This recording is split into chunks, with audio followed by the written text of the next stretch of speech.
다시 쓰는 사랑 고백이라는 주제로 함께 말씀을 나누고 있습니다.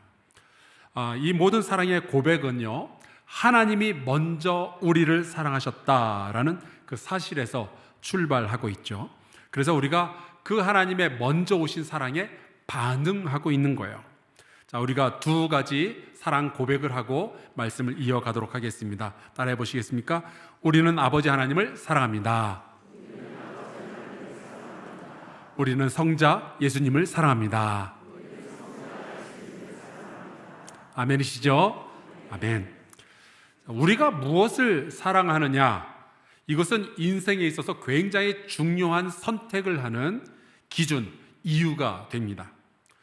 올 봄에 리사 크론이라는 분이 썼던 그 스토리만이 살 길이라는 책을 읽었는데요, 거기에 이런 이야기가 소개되어 있었어요.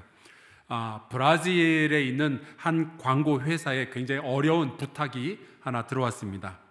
그것은 바로 국가적인 장기 기증 캠페인을 하는 거죠.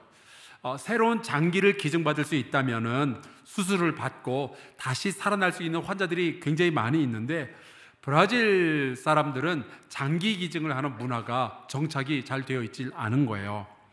자, 그래서 이 광고 회사가 모여서 회의를 합니다. 어떻게 하면 좋을까? 가장 처음 던졌던 질문이 이런 거였어요. 브라질 사람들은 무엇을 제일 사랑할까? 여러분은 브라질 사람들이 뭘 제일 사랑할 것 같아요? 당연히 축구죠. 브라질 사람들은요, 축구에 살고 축구에 죽습니다. 축구가 그들의 종교예요. 축구가 아니면 죽음을 달라. 브라질 사람들은 늘 그렇게 축구 생각을 하면서 살아갑니다. 이 광고 회사가 거기에 착안을 한 거예요. 특별히 이제 브라질에는 스포르트 헤시피라는 축구팀이 하나가 있는데, 이 축구팀의 팬들은요, 거의 광적으로 이 팀만 집중적으로 응원을 한대요. 그것도 할아버지, 할머니, 아버지, 엄마, 손주 그 세대로 대대로 이어가면서 이 팀만을 사랑하고 이 팀만을 응원한다는 거죠. 이 사랑을, 이 축구팀에 대한 사랑을 바탕으로 등장한 것이 저 유명한 Immortal Fans, 불멸의 팬 캠페인입니다. 이 축구팀을 사랑하는 사람들에게 광고에서 이렇게 말하는 거예요. 만약 당신이 장기 기증을 하게 된다면 당신이 죽은 후에도 당신의 두 눈은 계속 이 스포르트 헤시피 축구팀의 경기를 관전하게 될 겁니다. 당신의 죽은 뒤에도 당신의 폐는 계속해서 스포르트 헤시피를 위해서 숨쉬게 될 겁니다. 당신이 죽은 뒤에도 당신의 이 심장은 계속 스포르트 헤시피라는 팀을 위해서 뛰게 될 겁니다. 여러분, 이 캠페인은 엄청난 성공을 거두었고요, 그 이후로 브라질에는 장기 기증을 하는 사람들로 넘쳐났다고 그래요. 여러분, 내가 누구를 사랑하고 무엇을 사랑하는지가 내 눈과 내 심장과 내 폐를 어디에 쓸지, 나는 어떻게 살고 어떻게 죽을지까지 결정하게 되는 거예요.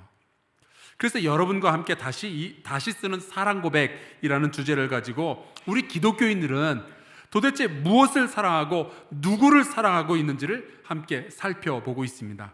내가 어떤 사랑을 하고 있는지를 알게 되면 내가 어떤 삶을 살고 어떤 죽음을 죽어야 될지도 알게 되니까 그렇죠. 오늘은 성령님에 대해서 말씀을 나누려고 합니다. 제가 이 설교를 다 마친 후에 여러분이 나는 성령님을 사랑합니다라는 고백을 할 수가 있게 된다면 그것은 제가 성공으로 볼 것 같아요. 그렇지만 먼저 고백을 하고 출발합시다. 우리는 성령님을 사랑합니다. 아멘. 그런데 어떤 분들에게는 이 성령님의 존재가 좀 불편하게 느껴질 수도 있어요. 왜냐하면 하나님은 한 분이셔야 되잖아요. 십계명에도 나오죠. 나 외에 다른 신을 섬기면 안 된다. 이사야서에도 나와 있어요. 나 외에 다른 신은 없다. 예수님도 이런 말씀을 하셨습니다. 너희의 아버지는 한 분이시니 곧 하늘에 계신 이시니라. 자, 그런데 성령님은 도대체 누구냐는 거죠.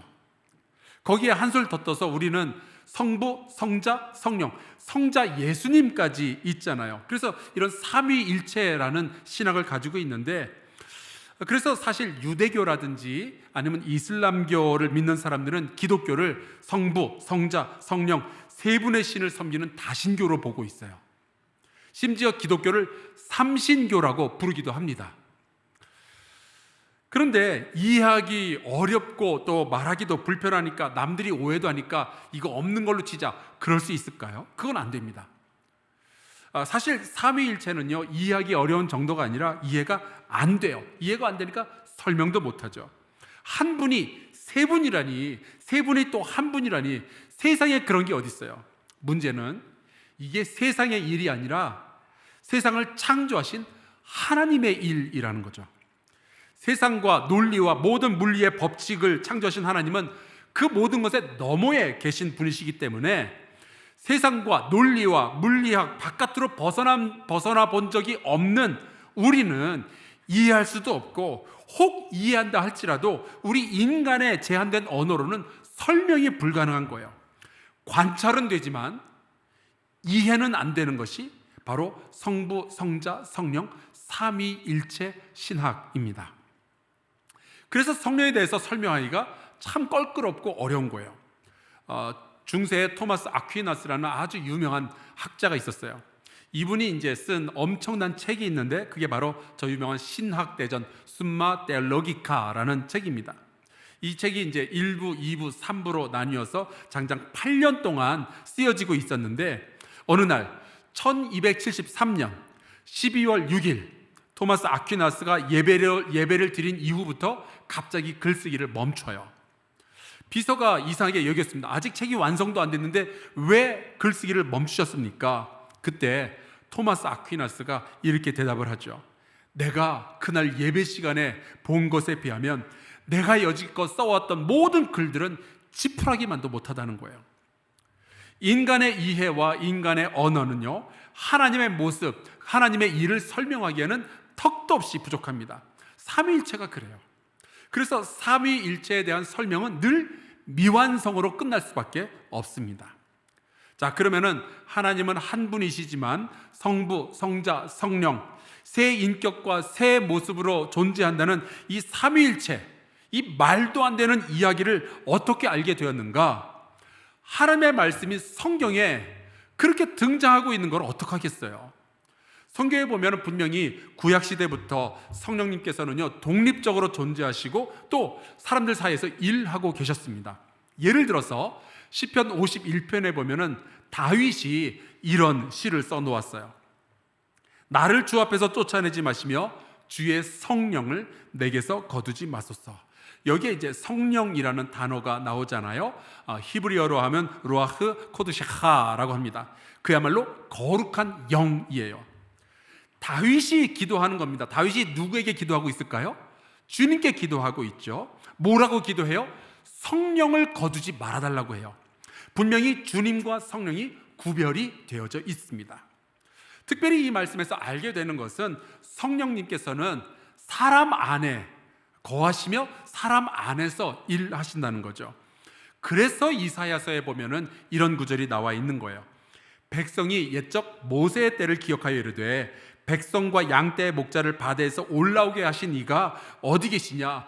홍해를 가르고 사람들을 이끌어내신 그 하나님이 어디 계시냐? 또 그들 가운데에, 이스라엘 백성 가운데 성령을 주신 이가 이제 어디 계시냐? 분명히 성령님의 존재는요, 구약 성경에도 있어요. 나와요. 특히 구약에 보면은 그냥 하나님 그래도 되는데 굳이 하나님의 영이라는 표현이 상당히 많이 나오죠. 아니, 어차피 하나님은 영이신데 굳이 왜 하나님의 영이라는 표현을 또 썼을까요? 뭘 구별하려고 이런 표현을 썼을까요? 바로 성령의 존재를 분명히 하고 싶은 거죠. 그래서 제가 성경을 읽으면서 깨닫는 것이 있는데, 삼위일체의 하나님은 성부, 성자, 성령 세 분이 서로 깊이 사랑하시기 때문에 서로에 대해서 증언하고 계시는 거예요. 하나님께서는 예수에 대해서 증언하시고 성령에 대해서 증언하시고, 예수님은 하나님과 성령에 대해서, 그리고 성령님은 하나님과 예수 그리스도에 대해서 지속적으로 증언을 하시는 거죠. 그래서 성경 안에는 하나님, 성부 하나님, 성자 예수님, 성령 하나님에 대해서 자꾸만 등장하고 있는 거예요. 그런데 이 구약에 등장하는 성령님의 특징 가운데 하나는 그분은 하늘에 거하시기보다는 주로 이 땅의 사람들과 함께 혹은 그들의 마음 가운데 거하고 계시는 거예요. 근데 그거는 신약에서도 마찬가지입니다. 성령님은 우리와 함께 계시며 우리 안에서 일을 하고 계셔요. 심지어 예수님도 성령님과 함께 하셨고 성령님과 함께 일하시죠. 여기에 대해서 이사야 선지자가 성령 하나님과 성자 예수님이 어떻게 일하시게 될지 이렇게 예언을 했습니다. 주 여호와의 영이 내게 내리셨으니 이는 여호와께서 내게 기름을 부으사 가난한 자에게 아름다운 소식을 전하게 하려 하심이라. 나를 보내사 마음이 상한 자를 고치며 포로된 자에게 자유를, 갇힌 자에게 노임을 선포하며. 바로 이 말씀을 예수님께서 공생애를 시작하면서 읽고 선포를 하시죠. 주 여호와의 영이 내게 내리셨다, 임하셨다. 루아흐 아도나이, 주님의 영이라는 뜻이에요. 여기에 삼일체가 지금 다 나오고 있습니다. 주 여호와, 그리고 주님의 영, 그리고 나 예수님. 주님은요 공생애를 사시는 동안에 인간의 몸을 입고 계실 때 자기 혼자 북치고 장구치고 다 했던 게 아니었어요. 인간의 몸으로 오셨던 예수님은 성령의 힘을 받아서 일하십니다. 세상에 그 어느 누가 하나님의 독생자이자 태초부터 말씀으로 존재하셨던 예수님을 도울 만큼의 능력과 그 정도의 자격, 그 정도의 지혜를 갖추셨겠어요? 오직 성령님밖에 없죠. 오늘 우리가 읽은 이 말씀은 사도 바울이 경험을 했고 사도 바울이 평생 동행했고 결국 깊이 사랑하게 되었던 성령님에 대한 고백이에요. 우리 이 말씀이 굉장히 중요하니까 함께 목소리 앞에서 읽어보도록 하겠습니다. 시작. 이와 같이 성령도 우리의 연약함을 도우시나니 우리는 마땅히 기도할 바를 알지 못하나 오직 성령이 말할 수 없는 탄식으로 우리를 위하여 친히 간구하시느니라. 마음을 살피시는 이가 성령의 생각을 아시나니 이는 성령이 하나님의 뜻대로 성도를 위하여 간구하심이니라. 우리가 알거니와 하나님을 사랑하는 자 곧 그의 뜻대로 부르심을 입은 자들에게는 모든 것이 합력하여 선을 이루느니라. 아멘. 성경에 보면요 사도 바울도 기도하다가 헤맨 적이 있어요. 바울은 이제 아시아로 가서 전도하고 싶어 했었거든요. 그래서 이제 계속 기도하는데 성령님이 막으시는 거예요. 그래서 도대체 뭘 어쩌라는 거냐. 그래서 비두니아라는 터키의 한 지역으로 가서 전도를 하려고 그러는데 성령님이 또 그것도 반대하고 막으시는 거예요. 그러시더니 어느 날 밤에 마게도냐 사람의 환상을 보게 되고 드디어 그것 때문에 유럽 선교의 문이 활짝 열리게 되죠. 성령님께서 헤매고 있는 바울에게 새로운 방향을 보여주신 거예요. 그러고 보니까 사도 바울도 예수님을 사랑하게 된 게 처음에 성령님 때문이었어요. 안디옥 교회에서 선교사로 파송받게 된 것도 사실은 성령님께서 역사하셨기 때문이었어요. 사도 바울은 어디에 가나 늘 성령님과 동행을 했고 성령님의 도움을 받았죠. 그러다 보니까 바울이 깨닫는 게 있어요. 자기의 못났던 과거가 있죠. 예수 믿는 사람들을 잡아 죽이려고 그렇게 돌아다녔었잖아요. 그 못났던 과거와 자기의 과거의 상처들, 그의 고민들, 그의 아픔, 그의 싸움들, 그가 어려서부터 배웠던 것들, 지식들, 그리고 그가 천막 짓는 기술에 이르기까지 성령님은 이 사도 바울의 인생을 인도하시면서 그 모든 것이 합력하여 선을 이루어 가시는 것을 사도 바울이 깨달았던 거예요. 그래서 바울은 자기가 사랑하는 그 성령님을 로마 교회 성도들에게 설명하는 거죠. 나의 못난 과거까지 아름다운 선교의 도구로 전부 사용하시는 그분을 내가 어떻게 사랑하지 않을 수가 있느냐. 내가 헤매고 있을 때 나를 위하여 탄식하고 기도하시는 그 성령님을 내가 어떻게 사랑하지 않을 수가 있느냐 하면서 로마 교회 성도들에게 소개하는 겁니다. 성령님은 우리의 모든 것을 하나님을 찬송하고 섬기는 도구로 바꾸어주는 분이셔요. 요즘 보니까 제가 대학 다닐 때는 못 들어봤던 새로운 그 전공 과목들이 상당수 있더라고요. 제가 들어보기에 곤충산업과도 있고요, 얼굴 경영학과가 있더라고요. 그리고 마약 알코올학과 등등. 근데 여러분 전공뿐이겠어요? 살다 보면 많은 것들을 경험하게 되죠.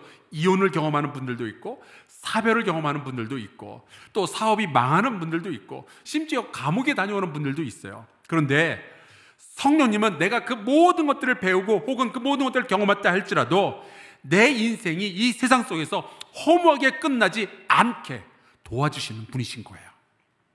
저도 잘 모르겠어요. 곤충 사업가가 어떻게 하나님 위해서 쓰여질지는, 가정과 사업의 실패는 하나님 위해서 어떻게 쓰여질지 저는 잘 모르겠어요. 하지만 성령님은 나의 과거, 나의 지식, 나의 상처, 나의 고통까지 하나님과 나와 세상의 유익을 위해서 쓰실 수 있는 분이십니다. 그래서 그분의 별명 가운데 하나가 지혜의 영인 거예요.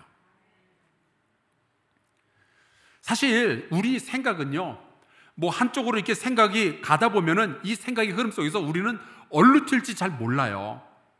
제가 성지 순례 가면은 가끔 이제 관광 가이드가 우리 성도들을 데리고 기념품 가게를 들어갑니다. 그러면 이제 제가 성도님들한테 그러죠. 가서 아무것도 안 사고 그냥 나오셔도 된다고. 그런데도요, 우리 권사님들이 일단 가게에 들어가시잖아요. 그러면 여기저기 구경하다가 한 보따리씩 들고 나오시는 거예요. 그리고 이제 저를 보면 민망하니까 목사님 것도 다 하나 샀다면서 이렇게 주시고, 마치 입장료 내시는 것처럼 이렇게 내고 이렇게 올라타시고 그러셔요. 여러분, 물건 사러 갔다가도 우리의 생각이 어디로 튈지 모르는데, 만약에 우리의 인생에 고난이 찾아오면은 정말 우리 생각은요 어디로 튈지 몰라요. 싸움으로 튈 수도 있고요, 가정이 깨질 수도 있어요. 도박으로 튈 수도 있고, 술이나 혹은 마약으로 혹은 절망으로 튈 수도 있죠. 하지만 성령님께서 우리 안에서 역사하시면 우리의 생각의 흐름 속에 개입하시는 거예요. 고통 가운데서도 하나님의 말씀이 생각나게 하시고 고난의 새로운 의미를 발견하게 해주시죠. 그래서 성령님이 계시면은 감옥에 갇혔는데도 찬송하게 되는 거예요. 죽음이 내 앞에 닥쳤는데도 감사를 고백하게 되는 거죠. 제가 잘 아는 선교사님 부부가 있었어요. 두 분이 함께 남아공에서 참 열심히 선교를 하셨는데, 그 남편 선교사님이 남아공에서 갑자기 심장마비로 돌아가셨습니다. 그래서 그 선교사님의 아내가, 여자 선교사님과 그 두 딸이 한국으로 잠깐 들어왔는데, 만약에 남아공에서 남편을 잃게 되면은 어떤 아내는 이렇게 이야기를 할 거예요. 남아공 생각만 해도 치가 떨린다고, 그쪽은 쳐다보고 싶지도 않다고. 그런데 이 부인 선교사님은 기도하는 가운데 그의 생각이 정리가 되었는데, 남편이 하던 그 일을 마저 하겠다면서 다시 남아공으로 두 딸과 함께 들어가더라고요. 여러분, 이게 성령의 역사예요. 어둠의 생각이 우리의 생각들을 지옥불로 끌고 들어가기 전에 성령께서 우리의 생각과 우리의 기도 가운데 개입하셔서 우리에게 소망을 주시고 밝은 생각과 지혜를 주셔서 우리의 고난이 절망으로 이어지지 않도록 해주시는 거죠. 그래서 브라운 월십이라는 그 찬양팀이 부른 찬양 가운데 이런 내용이 있어요. 나의 약함은 나의 자랑이요, 나의 실패는 나의 간증이요, 나의 아픔은 나의 영광이니. 성령님이 함께 하면은 그렇게 되는 겁니다. 성령님이 우리와 함께 하시면요, 우리의 인생은 허무하게 끝나지 않을 거예요. 대신 성령님은 우리의 삶 가운데서 아주 아름다운 열매들을 맺게 해주시죠. 우리는 부족하지만 하나님의 깊은 속까지 통달하시는 성령님께서 우리를 위해서 그 일을 해주시는 거예요. 때로는 탄식하며 기도함으로 우리 가운데서 그런 역사를 이루어 가시는 거죠. 그래서 우리의 모든 것들이 합력하여 선을 이루도록 도와주시는 거예요. 그런 식으로 24시간 내내 우리의 곁에서, 그리고 우리의 안에서 우리를 도우시는 성령님이신데, 우리가 어떻게 사랑하지 않고 살아갈 수가 있겠어요? 예수님이 이렇게 말씀하셨습니다. 내가 아버지께 구하겠으니 그가 또 다른 보혜사를 너에게 주사 영원토록 너희와 함께 있게 하리니. 언제까지요? 영원토록입니다.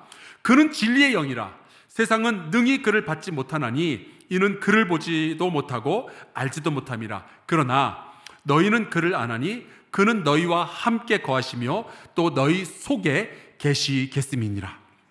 여러분, 성령님은 우리와 영원히 함께 계시기 위해서 하나님으로부터 보냄을 받은 분이십니다. 그러니까 우리가 예수를 믿고 신앙생활을 하는 한 우리는 성령님과 뗄래야 뗄 수 없는 관계가 이미 된 거예요. 성령님이 어디 계실까요? 예수님이 그러시죠. 그는 너희와 함께 거하시며 또 너희 속에 계시겠습니다. 우리와 함께, 그리고 우리 안에 성령님이 계시는 거죠. 자, 우리 양옆으로 선포하고 이어가겠습니다. 당신 안에 성령님이 계십니다.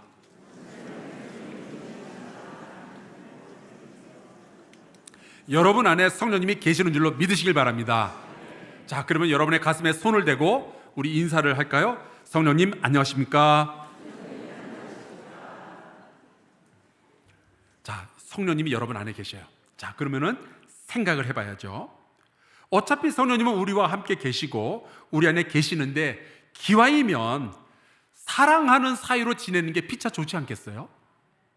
함께 있는데 무시하는 거는 예의가 아니죠. 함께 있는데 싸우는 거는 불행합니다. 성령님과 우리가 서로 관심을 가지고 서로 사랑하고 서로 기뻐하고 서로 협력하는, 그리고 우리가 성령님께 순종하는 관계가 제일 아름답고 행복한 관계가 되는 거예요. 예수 믿으면은 당연히 성령님께서 임하시게 되는데 성령님과 여러분은 사랑하는 사이로 지내시기를 주 이름으로 축원합니다. 그런데 제가 보니까 우리 성도님들 가운데 이런 문제들이 좀 많이 있더라고요. 어떤 남자분이 그래요. 새로 여자친구를 사귀기 시작했는데 이 여자친구의 연애 진도가 너무 빠르다는 거예요. 그래서 둘이 몰래 뽀뽀라도 했나 했더니 그게 아니고 만난 지 얼마 안 됐는데 벌써 헤어진다고 그런데요. 야, 빠르긴 진짜 빠르다. 근데 우리가 그런 식으로 신앙생활을 해요. 이제 겨우 성령님 만났는데 벌써 헤어질 것처럼 혹은 헤어진 것처럼 신앙생활 하는 분들이 너무 많아요. 성령님은 이미 여러분 안에 오셨어요. 그리고 영원히 거하실 겁니다. 그걸 어떻게 알까요? 예수 안 믿는 보통의 세상 사람들이 하지 않을 기특한 생각을 여러분이 하시잖아요. 그러면 여러분 안에서 지금 성령님이 일하고 계시는 거예요. 성경에 보면 이런 말씀이 나옵니다. 또 성령으로 아니하고는 누구든지 예수를 주시라 할 수 없느니라. 여러분은 예수님을 주님이라고 고백하시나요? 아멘. 여러분 길 가는 사람 붙잡고 물어보세요. 당신의 주님이 예수님이냐고. 여러분 세상 사람들은 거기에 예스라고 대답할 수가 없습니다. 성령님이 함께하고 성령이 안에 계신 분들만 그런 대답을 할 수가 있는 거예요. 주일이 다가오면 예배드리러 가야지. 도대체 이렇게 기특하고 거룩한 생각은 어디서 나오는 걸까요? 죄인된 우리가 이런 생각을 스스로 할 수 있을 것 같으세요? 안 돼요, 여러분. 이거는 성령님이 주시는 생각인 거예요. 여러분 생각해 보세요. 여러분 집에는, 어떤 분들 집에는 10년, 20년 제발 교회 좀 같이 가자고 해도 절대로 안 가는 인간이 있잖아요. 그런데 여러분은 주일만 되면은 주섬주섬 챙겨 입고 화장하고 그리고 교회를 오잖아요. 오늘처럼 비가 오는데도 교회를 오잖아요. 이게 도대체 어떻게 된 일이냐고요. 성령님이 여러분 안에서 역사하고 계시는 거예요. 힘들 때 내가 기도해야지. 여러분 이 생각은 도대체 어디서 오는 걸까요? 세상 사람들한테 물어보세요. 당신이 힘들고 어려우면 기도하냐고. 아니에요. 그 사람들은 기도 안 해요. 대부분 그들은 어디 가서 돈 꾸지? 어디 가서 상담받지? 술 마시러 갈까? 이런 생각이나 하고 있죠. 기도해야 되겠다. 어려울 때 기도해야 되겠다. 이것은 성령님께서 주시는 생각인 거예요. 내가 소득의 11조를 온전하게 드리고 싶다. 여러분 세상 사람들은요 죽었다 깨어나도 이런 생각 안 해요. 오히려 누가 11조 드린다 그러면 미쳤냐고 그러지. 근데 내 안에 성령께서 계시면 11조를 드려야 된다는 거룩한 부담감이 생기는 거예요. 그 말은 바꿔서 말하면 11조 생각이 나긴 나는데 온전히 안 드리고 있는 것은 지금 여러분이 성령님과 싸우고 있는 중인 거예요. 여러분 그 싸움에서 제발 좀 지시기를 축원합니다. 왜 아멘을 안 하시래요?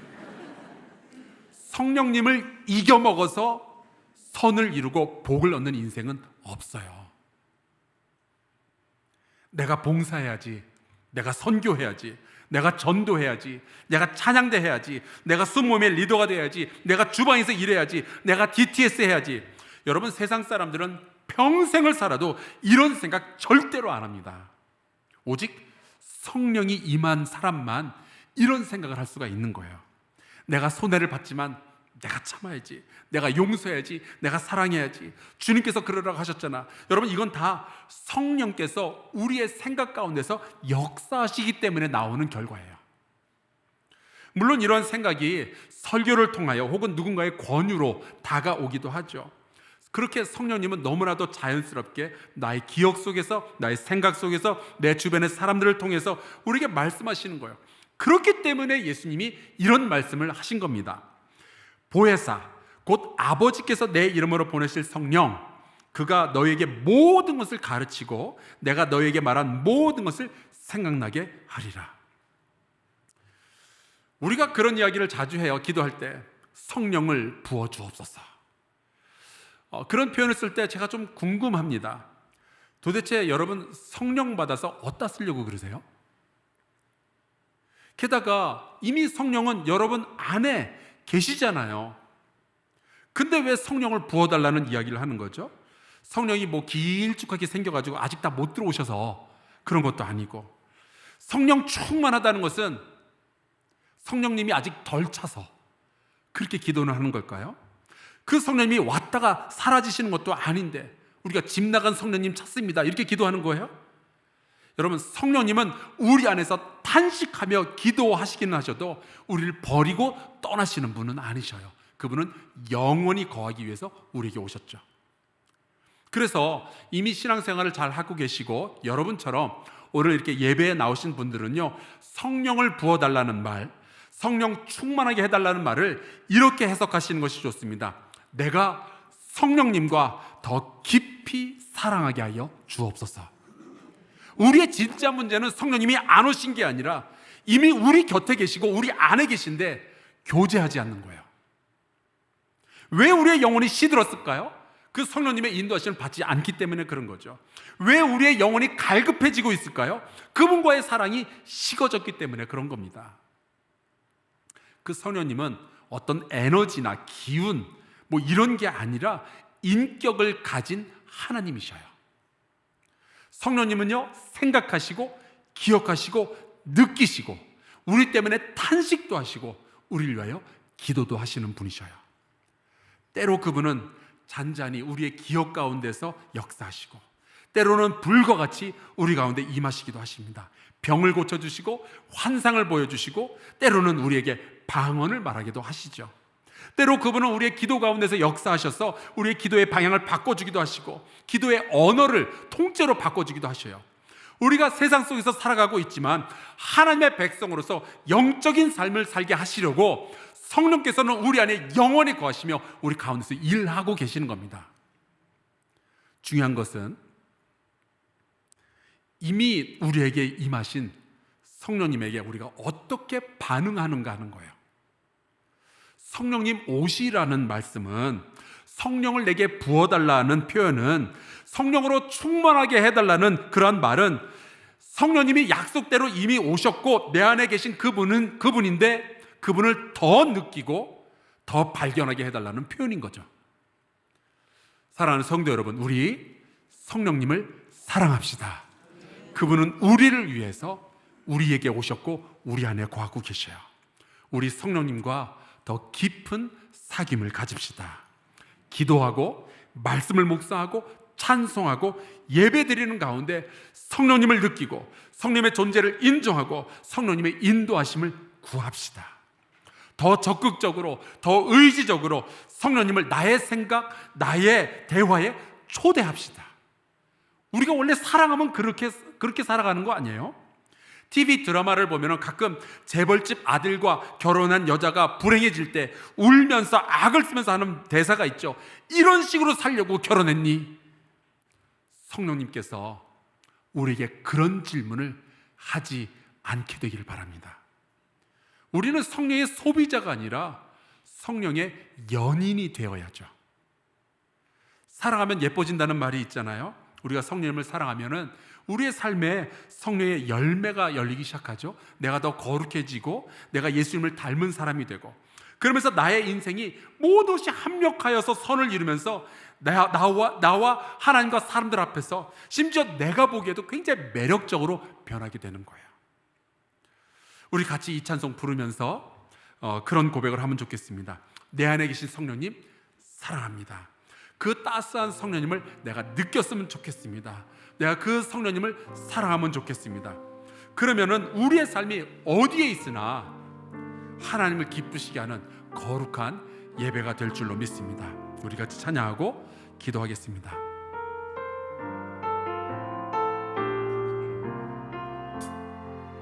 따스한 성령님, 따스한 성령님, 마음으로 보내 내 몸을 감싸며 주어지는 평안함 만족함을 느끼네. 사랑과 진리에 진리에 한 줄기 빛 보내 내 몸을 감싸며 주어지는 평안함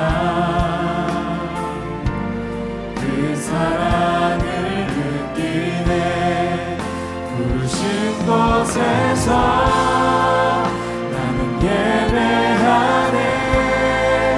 어떤 상황에도 나는 예배하네.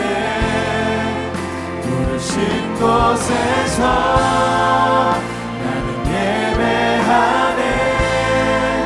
어떤 상황에도 나는 예배하네. 내가 걸어갈 때 길이 되고 내가 걸어갈 때 길이 되고 살아갈 때 삶이 되는 그곳에서 예배하네. 내가 걸어갈 때 길이 되고 살아갈 때 삶이 되는 그곳에서 예배하네. 곳에서 나는 예배하네. 어떤 상황에도 나는 예배하네. 부르신 곳에서 나는 예배하네. 어떤 상황에도 나는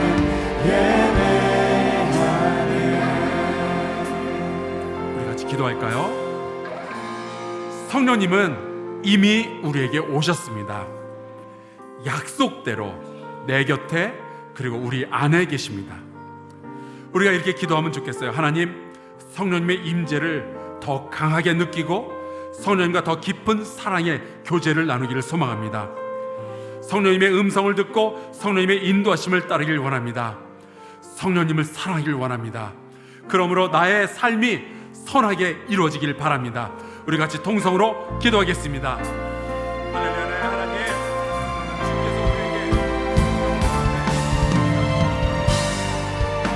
우리에게 내 안에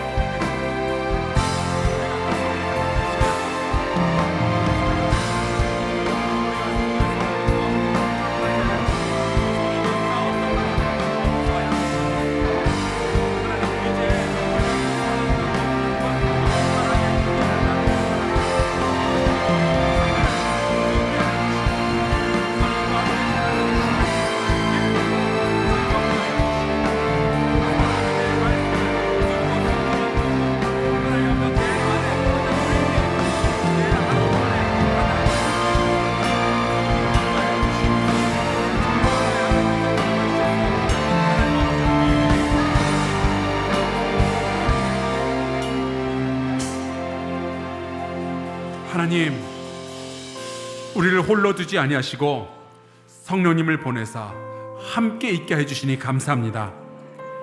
성령님의 역사를 통해서 우리가 거룩한 생각을 하며 두려움을 몰아내고 사람으로서는 이룰 수 없는 일들을 이루게 하여 주시니 감사합니다. 이미 우리와 함께 계셨는데 성령님을 무시하고 살았던 시간이 있었음을 고백합니다. 용서하여 주시옵소서. 우리에게 끊임없이 말씀하셨는데 세상의 소리에만 관심 두었던 것 용서하여 주시옵소서. 이제 우리가 성령님과의 더 깊은 사랑의 교제 가운데 들어가길 원합니다. 성령님을 사랑하겠습니다. 성령님께 더 관심을 두고 성령님의 음성을 들으며 성령님께 순종하는 것이 우리의 가장 큰 기쁨이 되게 하여 주시옵소서. 성령님을 사랑함으로 우리의 삶이 더욱 거룩해지며 우리를 통해서 이루어 가시는 하나님의 역사가 더욱 거대하여지게 하여 주시옵소서. 성령님을 소묘하며 살아가는 인생이 아니라 성령님과 교제하는 인생으로 우리를 인도하여 주시옵소서. 예수 그리스도의 이름으로 기도하옵나이다. 아멘.